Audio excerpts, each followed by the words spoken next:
رحمۃ اللہ، خواب میں عمرہ یا حج کرنا جانا اور خود کو صحن کعبہ میں دیکھنا، سبحان اللہ، اور سبزہ اور بارش کا پانی دیکھنا، اس کے بارے میں بتا دیں۔ اس کی تعبیر یہ ہے کہ یا تو یہ کہ آپ حقیقتاً حج عمرے پر جائیں گے، جس طرح کہ میں نے خود پہلی مرتبہ جب خواب دیکھا میں صحن کعبہ میں ہوں، مطاف میں ہوں، حجر اسود کو بوسے دے رہا ہوں، جبکہ میری جیب اتنی خالی تھی کہ میں ڈی اے خان سے پنڈی نہیں جا سکتا تھا،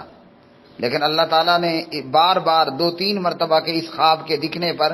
اللہ نے میرے لیے اسباب بنا دیے، اور میں الحمدللہ صحن کعبہ میں مطاف میں بھی پہنچا اور دل کھول کر حجر اسود کو بوسا بھی دیا۔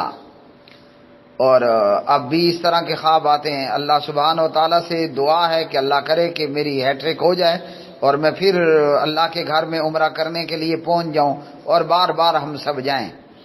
تو اس کی ایک تعبیر تو یہ ہے کہ انشاءاللہ آپ حج عمرہ کریں گے۔ دوسری تعبیر یہ ہے کہ